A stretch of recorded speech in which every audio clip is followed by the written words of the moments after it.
Bill Maher recently donated $1 million to a pro-Obama super PAC called Priorities USA Action. Around New Year's Eve, Obama signed the NDAA, National Defense Authorization Act, for 2012. The NDAA provides that, as long as the Secretary of Defense, who happens to be the former director of the CIA, submits to Congress a written certification that such a detention would be in the interest of national security, the President may authorize the armed forces to detain U.S. citizens without a warrant signed by a judge, without trial, and indefinitely, pursuant to the authorization of the use of military force, which has been used to help justify the detention of terror suspects at Guantanamo. Such a person must be suspected of having, at least, directly supported hostilities against the U.S. and/or its coalition partners. Ron Paul supporters see this law as a blatant violation of the Fourth Amendment, and Ron Paul is the only major presidential candidate who has expressed opposition to it. Obama has also used his power to have 3 U.S. citizens assassinated. Attorney General Eric Holder has even stated that terror suspects, even if they have been acquitted, should be held as enemy combatants. We now live in a country where the president can assassinate and indefinitely detain U.S. citizens without charges, trial, or legal representation. Even though many prominent politicians have expressed the sentiment that the Constitution affords special legal immunities to U.S. citizens over non-citizens, it doesn't. Even the immunities of citizens are beginning to be broken down in the aforementioned manners.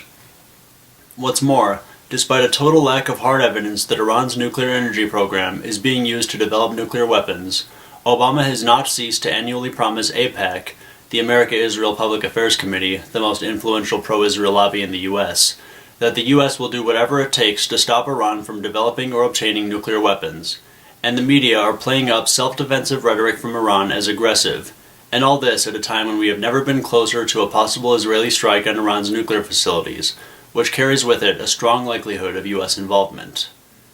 Many Americans are concerned that U.S.-Israeli offensive action against Iran could provoke Russian, Chinese, and/or Pakistani retaliatory action, and may even set off a potentially nuclear World War III.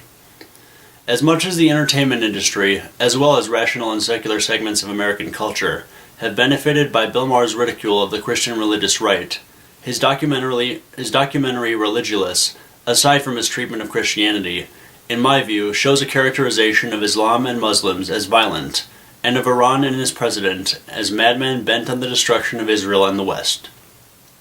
I feel that Maher's promotion of this effigy plays on the worst kinds of racism and fear ingrained in the American mindset, and justifies the long-standing knee-jerk support of Israel and of the U.S.-British-Israeli wars for oil which have been destroying the Muslim world, killing American soldiers, and crippling our economy for decades. Religulous spent all of 2 minutes discussing Judaism, and I feel that Maher deliberately chose the most controversial figure he could find, Rabbi Yisrael Weiss of the ultra-Orthodox activist group Neturei Karta.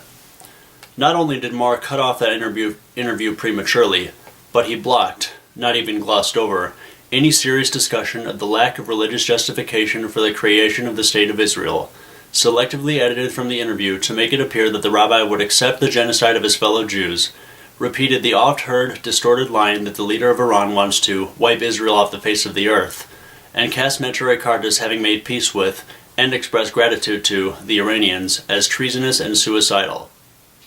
I feel that Maher is being very callous in choosing what to discuss on his show and in his film. He clearly has an agenda, and could be described as a member of what some call the controlled left. He rightfully bashes the controlled right, but this false dialogue, which is set up by the media and the political and intellectual elite, is no honest replacement for serious, genuine political discussion. While I would admit that, even though many Americans get their news from comedy news programs, Maher, Jon Stewart, and Stephen Colbert do not technically have any obligation to behave with journalistic integrity. Their politically motivated comedy is insightful and reckless, and promulgates a binary, all-or-nothing dialogue in our political culture, in which the economic left is cast as the omniscient, omnibenevolent torchbearer of intellectual progress in our society, and any inkling of honesty or creative solutions among the right is cast as old-fashioned, hateful, and dangerous. My problem with Bill Maher is not primarily that he doesn't attract attention to issues and views that I would like him to, but that he pretends to welcome an open dialogue with figures whose views are worth examining in depth, and proceeds to ridicule them, and pass the exchanges off as entertainment, while his viewers are distracted with laughter long enough to delay their examination of the issues until after a potential full-scale international military conflagration. The Israel-Iran issue is coming to a head this summer or fall, and it is an issue that deserves to be treated very gently. The notion that it is acceptable to laugh off and ridicule controversial, thought-provoking figures in the mounting Israel-Iran conflict as religious nutjobs is very offensive and frightening to me, not just as a peace-loving, politically aware person, but also as a young person who is still eligible for selective service. I do not want to die at the age of 25 fighting innocent Iranians, 80 million inhabitants, Russians, 140 million, Pakistanis, 180 million, and Chinese, 1.4 billion, and others, amounting to 15% or more of the world's population, in a nuclear World War III, because tax-paying supporters of the Democratic establishment think Bill Maher is funny, and I don't want my younger friends to either. For Bill Maher, who has expressed support for non-interventionist presidential candidate Ron Paul, to give $1 million to a PAC supporting a president who has done nothing to curb the power of this military-industrial complex police state, which I am ashamed to call my country, borders on a kind of treason against his fellow citizens, and all this at a time of widespread citizen outrage at the effect of large amounts of soft money being hurled at elections in order to procure privileges for special and foreign interests.